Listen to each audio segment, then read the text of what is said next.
Goeiemôre vriende en baie welkom by ons oordenkings op hierdie Saterdagoggend. Ja, daar's 'n ligte reentjie wat by ons val, baie lekker. Ons gaan voort met Johannes 8 vanaf vers 13 volgend. Die Fariseërs het toe vir hom gesê: "U getuig van uself, u getuienis is nie geloofwaardig nie."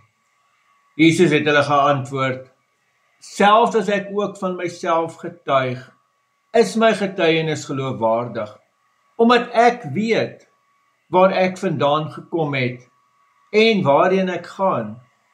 Maar julle weet nie waar ek vandaan kom of waarheen ek gaan nie.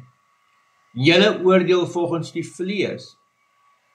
Ek oordeel niemand nie. En al oordeel ek, is my oordeel geloofwaardig, omdat dit nie ek alleen is nie, maar ek en die Vader wat my gestuur het.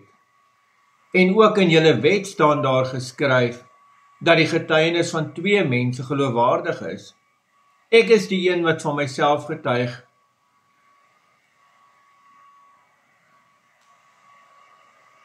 en die Vader wat my gestuur het, getuig van my." Hulle vra hom toe: "Waar is die Vader?" Jesus antwoord: "Julle ken my nie, en ook nie my Vader nie. As julle my geken het, sou julle ook my Vader geken het." Hierdie woorde het hy gesê by die offergawekus, terwyl hy op die tempel onderrig gegee. Niemand het hom egter gevange geneem nie, omdat sy uur nog nie aangebreek het nie.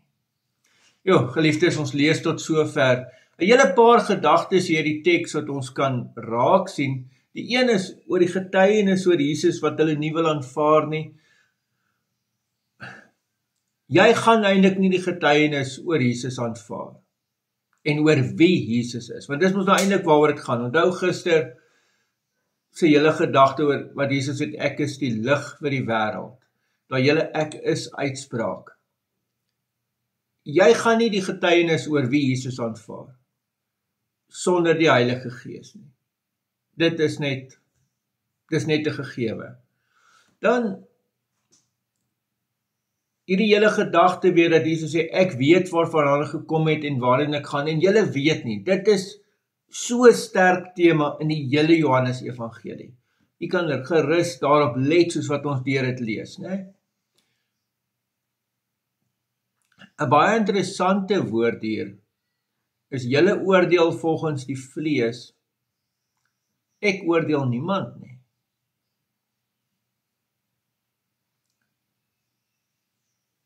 Ons is nou op pad na Kersfees toe. Ons eie huis is besig om die slapies af te tel. Dis nog net 6 slapies voor ons op vakansie gaan, en dan sien ons geliefdes oor Kerstyd, en dis 'n tyd wat ons fokus op Jesus se eerste koms na die wêreld toe. En baie belangrik hier dat Jesus sê, hierdie keer het ek nie gekom om te oordeel nie, maar om te red. Die oordeel kom wanneer Jesus weerkom. Ons glo mos aan sy wederkoms ook. Maar Jesus het gekom om te red. En dan 'n baie belangrike ding wat Jesus hier vir hulle sê: julle ken my nie, maar julle ken ook nie die Vader nie. As ons God ken, dan sal ons vir Jesus ken. Jy kan eintlik vir God net ken deur Jesus. Die laaste gedagte, die laaste sin: niemand het hom egter gevange geneem nie, omdat sy uur nog nie aangebreek het nie. Absoluut vooruit bepaal. Nie die mense wat hom gevange geneem het. Dis alles deel van God se plan. Jesus loop hier op God se plan. En wanneer die tyd aanbreek, wanneer God dit bepaal het, dan sal hulle hom gevange neem, maar nie vooruit nie. Amen. Here almagtige God, baie dankie vir hierdie teks. En ja, Here, bewaar ons en hou ons vas in u hand en in u liefde. In die naam van ons Here Jesus Christus. Amen. Geliefdes, mag jy 'n baie mooi en 'n baie geseënde dag hê. Totsiens.